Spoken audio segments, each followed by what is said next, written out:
Hello दोस्तों, कैसे हैं आप। उम्मीद करता हूं कि आप सब ठीक होंगे। आज हम संख्या पद्धति यानी नंबर सिस्टम को पढ़ेंगे। काफी इम्पोर्टेंट टॉपिक है। 2-3 प्रश्न हमेशा इस टॉपिक से पूछे जाते हैं और हम इसको बेसिक से शुरुआत करते हैं। तो देखते हैं, सबसे पहले हम अंक को देखते हैं। क्या अंक क्या होता है अंक। देखो, अंक क्या है। हमारी गिनती का एक संकेत बनाए गए जिनकी संख्या 10 है। इन संकेतों को यानी कि सिंबल को ही हम अंक कहते हैं। इनकी संख्या 10 होती है। 0 से 1, 2, 3, 4, 5, 6, 7 और 8, 9 इनकी संख्या 10 होती है। इन्हीं अंकों से मिलकर हम संख्या बनाते हैं। एक अंक या अंक से अधिक अंक मिलकर एक संख्या का निर्माण करते हैं। अब बात करते हैं हम संख्या की। संख्या, ठीक है।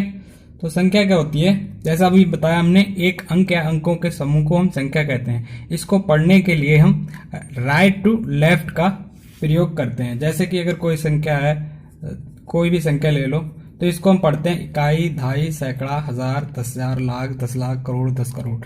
इस तरीके से हम पढ़ते हैं। संख्याएं कई प्रकार की होती हैं और ये पूछी भी जाती हैं। तो हम एक एक करके सभी प्रकार की संख्याओं को डिफाइन करेंगे और पढ़ेंगे। ओके, नेक्स्ट पढ़ते हैं प्राकृत संख्याएं। प्राकृत संख्याएं प्राकृत संख्या क्या होती है, इसको इंग्लिश में नेचुरल नंबर भी कहते हैं। तो नेचुरल नंबर देखो को डिफाइन करने के लिए सिंपल तरीका है कि हम अगर कोई भी गिनती स्टार्ट करते हैं तो हमेशा पढ़ते हैं 1, 2, 3, 4। यानी नेचुरल यही तरीका है कि 1, 2, 3, 4 से ही शुरुआत करते हैं। कभी शुरुआत नहीं की होगी कि 0, 1, 2, 3, 4। तो इस तरीके से प्राकृतिक संख्या जो होती है 1, 2, 3, 4 अनंत तक जितनी भी संख्याएं हैं सब प्राकृतिक संख्याएं कहलाती हैं। सबसे छोटी जो प्राकृतिक संख्या होती है वो 1 होती है। सबसे छोटी अगर प्राकृतिक संख्या की बात करें तो कौन सी होती है, 1 होती है। और सबसे बड़ी को निकालना असंभव है क्योंकि अनंत तक होती है। ठीक है, नेक्स्ट आता है पूर्ण संख्याएं। कौन सी? पूर्ण संख्या। पूर्ण संख्या पूर्ण संख्या जो होती है, जैसे हम गिनती करते हैं प्राकृतिक संख्या में 1, 2, 3, 4, 5, 6, 7, 8, 9 तक जाते हैं। फिर आगे हमें क्या करता है, 10 के लिए हमें 0 की जरूरत पड़ती है। तो जब तक 0 नहीं मिलता, एक याद करने का तरीका है, तब तक संख्याएं पूर्ण नहीं होती। यानी कि पूर्ण संख्याएं जो होती हैं वो 0 से स्टार्ट होती हैं। 0, 1, 2, 3 और अनंत तक जाती हैं। ठीक है, सबसे छोटी जो पूर्ण संख्या होती है, सबसे छोटी अगर पूर्ण संख्या की बात करें हम, तो वो होती है 0 और सबसे बड़ी होती है अनंत। यानी कि सबसे बड़ी पूर्ण संख्या को निकालना असंभव है। यहीं पर एक पूर्णांक संख्या भी देते हैं। पूर्णांक संख्या भी पूछ लेता है, यहीं पे छोटा सा टॉपिक है इसका। तो पूर्णांक संख्या क्या होती है, माइनस अनंत से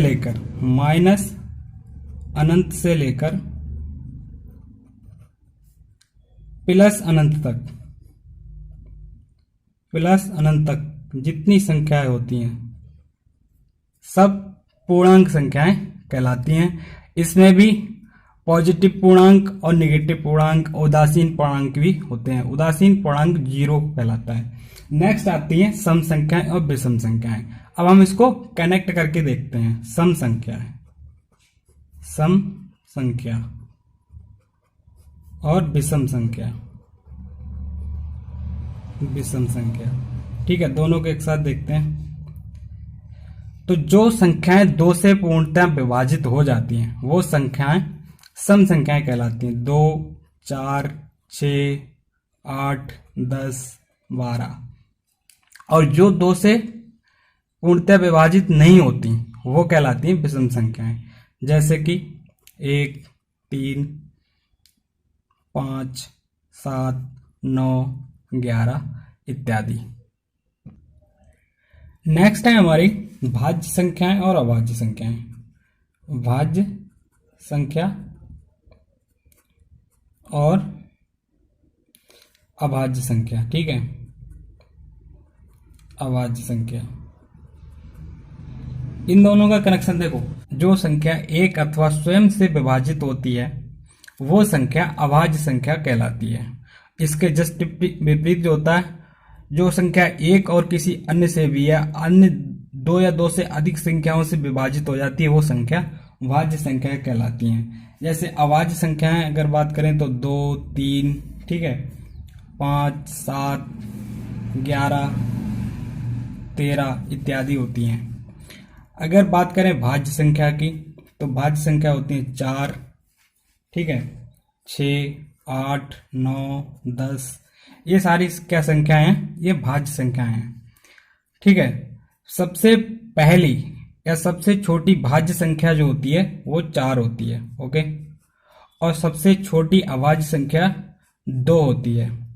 और एक ही केवल सम संख्या ऐसी है जो अभाज्य है, वो है 2। ये पूछ लेता है कभी कभी कि ऐसी कौन सी सम संख्या है जो अभाज्य है, तो एक ही है जो है 2। ठीक है, और 1 से लेकर 100 तक अगर पूछ ले अभाज्य संख्याएं कितनी होती हैं, अभाज्य संख्याएं कितनी होती हैं, तो इनकी संख्या होती है 25। कभी कभी डायरेक्ट भी पूछ लेता है, तो इनकी संख्या कितनी होती है, 25 होती है। और भाज्य संख्या को संयुक्त या यौगिक संख्याएं भी कहते हैं। ऐसे ही अभाज्य संख्याओं को असंयुक्त या ऋण संख्याएं भी कहते हैं, इस नाम से भी पूछ सकता है। नेक्स्ट है असहभाज्य।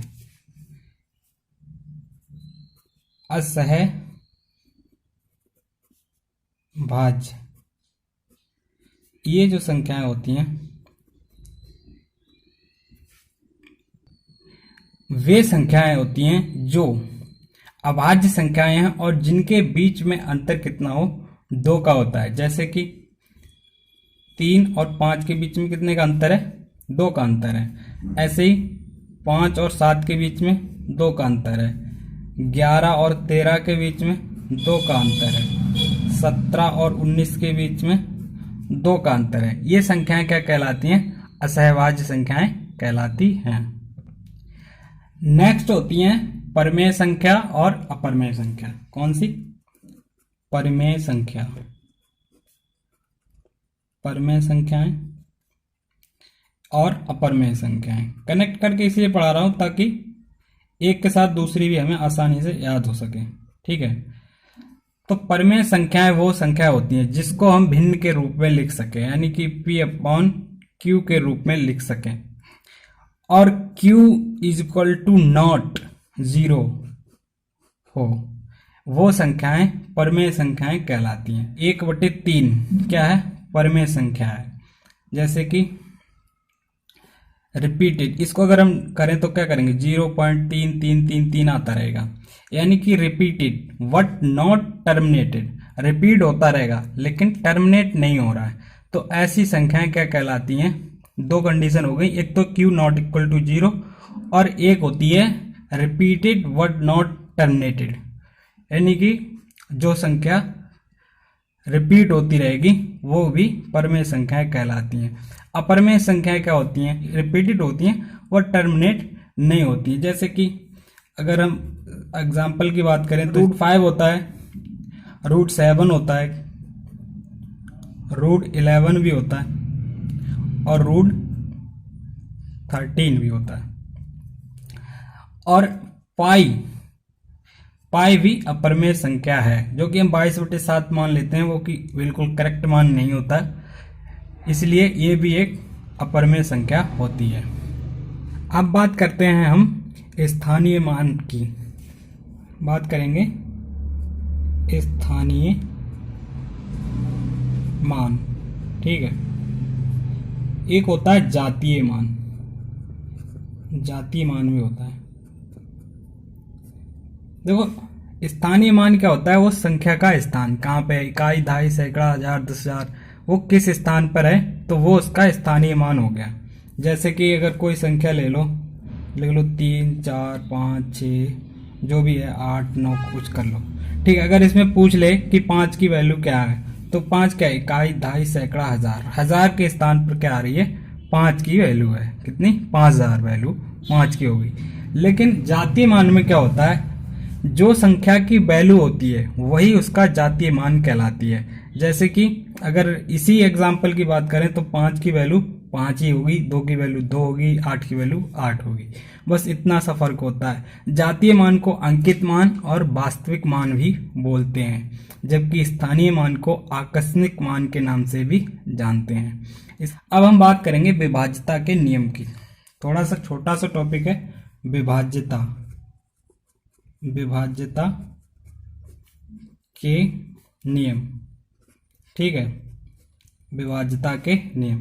देखो, अगर अब 2 से विभाजित करना है किसी संख्या को, तो उसकी ये पहचान होती है, उस संख्या की इकाई अंक होगा 0 होगा, 2 होगा, 4, 6, 8। अगर ये संख्याएं हैं इकाई अंक, तो वो 2 से 100% कट जाएगी। ऐसे 3 से, अगर हमें 3 से कोई संख्या विभाजित करनी है, अगर पता करना है कि संख्या 3 से विभाजित है या नहीं है, तो हम क्या करेंगे, उन अंकों के, संख्या के अंकों के जोड़ को अगर हम 3 से विभाजित हो कर दें तो वो संख्या डेफिनेटली कट जाएगी। अगर कोई एग्जांपल ले लो, ऐसे ले लो 5, 1, 3। ठीक है, 5, 1, 3 ले लिया। अब ये क्या, 5 और 1, 6, 3, 9, 9 हो गया ना। तो 9 जो है 3 से डिविजिबल होता है। तो ये 513 जो संख्या है ये भी आपकी 3 से विभाजित हो जाएगी। ऐसे ही अगर हम बात करें 4 से डिविजिबल होने वाली संख्या, तो जो संख्या की धाई, इकाई और धाई या तो डबल जीरो है या कोई ऐसी संख्या है जो 4 से डिविजिबल है, जैसे कि मान लो 48 है, 52 है या फिर 28 है। 2 संख्याएं, लास्ट की 2 संख्याओं की बात हो रही है। अगर वो लास्ट की 2 संख्याएं 4 से कट रही हैं तो वो पूरी संख्या 4 से कट जाएगी। एग्जाम्पल के लिए ले लेते हैं 552। अगर ये 52 कट रहे हैं तो ये 552 भी कट जाएगी। बस इतना सा ध्यान रखना होता है 4 से काटने के लिए।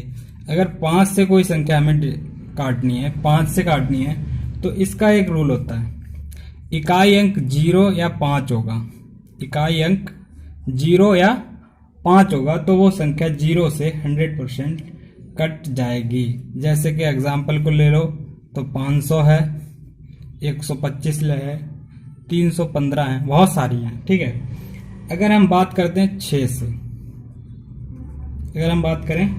से, तो संख्या 2 और 3 से कट जाएगी। दोनों से, एक से नहीं, दोनों से। जरूरी नहीं है कि 3 से कट रही है तो वो 6 से भी कट जाएगी। जैसे कि 9 है, 3 से कट रही, 6 से नहीं कटेगी, 2 से नहीं। यानी जो संख्या दोनों, जैसे 12 है, 2 से भी कट रही है और 3 से भी कट रही है, तो वो 6 से कट जाएगी। ओके, नेक्स्ट है 7 से। अगर हमें कोई 7 से संख्या का पता करना है डिविजिबल है नहीं है, तो इसमें थोड़ा ध्यान से समझना। इकाई अंक को हम 2 से गुणा कर दें और बची शेष संख्या में से जो आए उसको घटा दें।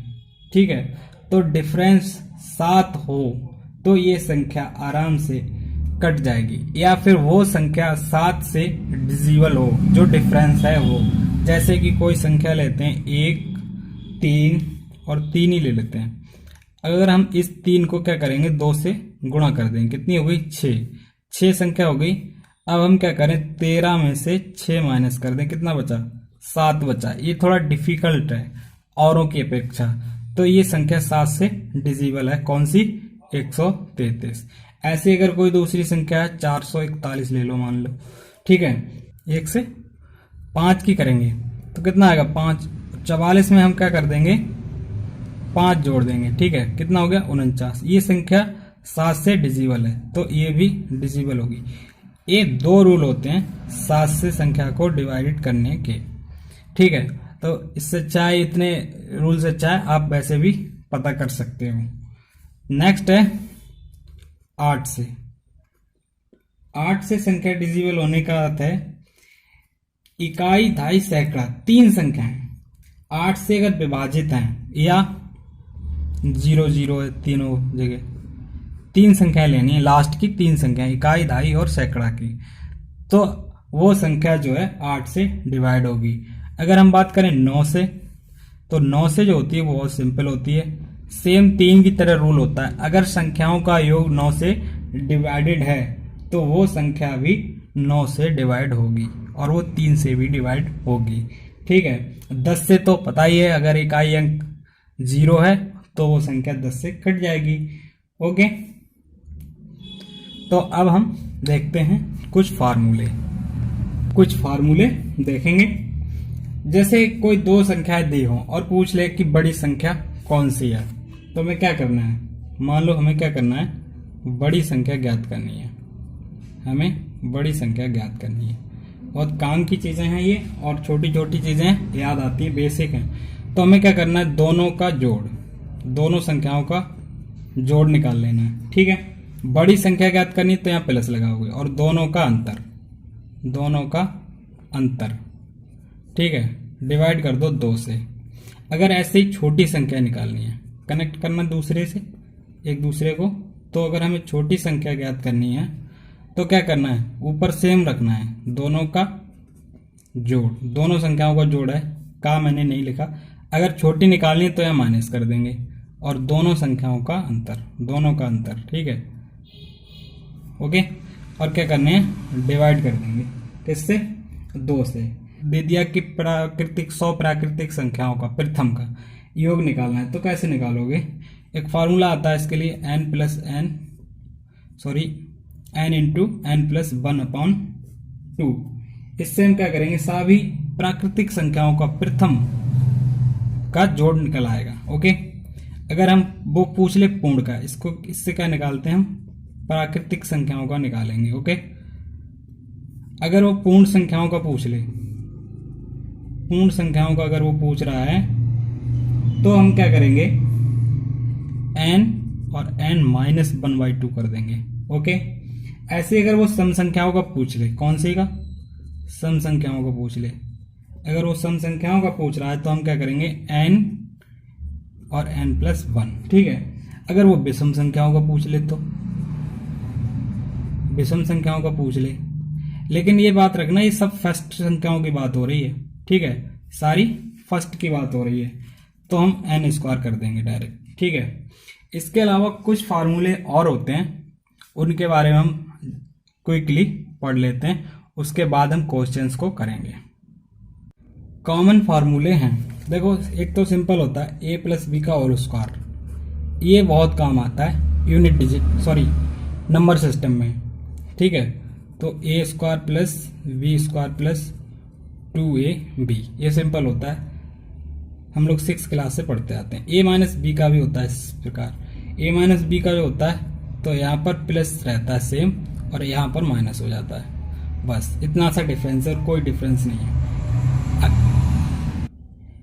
इन्हीं फार्मूलों को जोड़कर और घटा करके 2 फार्मूले और बनते हैं, वो बहुत ज़्यादा पूछे जाते हैं और उन पर सवाल भी बनता है। मान लो a प्लस बी का होल स्क्वायर, ठीक है, और a माइनस बी का होल स्क्वायर। अभी मैं लिख रहा हूँ, आसानी से समझाऊंगा, a प्लस बी का होल स्क्वायर और a माइनस बी का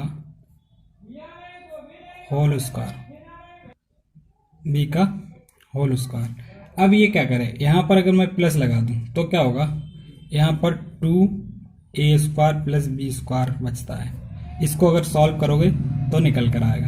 अगर यहाँ माइनस कर देता है तो ये 4ab बचता है। ठीक है, तो ये इन्हीं से कनेक्ट करके बनाया जाता है। इसके अलावा क्या होता है, एक फार्मूला होता है a square minus B square का फार्मूला, इसको क्या करते हैं, एक बार प्लस में लिख देते हैं और एक बार माइनस में लिख देते हैं। ओके, अब ये हो गया स्क्वायर का रूल। एक आता है क्यू का रूल, भी सेम होता है, a प्लस बी का होल क्यूब। तो a प्लस बी का होल क्यूब खोलने के लिए a क्यू होता है, b क्यू होता है, प्लस 3ab होता है, और ब्रैकेट में a प्लस b होता है। ओके, और सारी जगह क्या होता है, इसमें प्लस प्लस होता है, कभी कभी इनको इसके गुणा करके भी लिख देता है।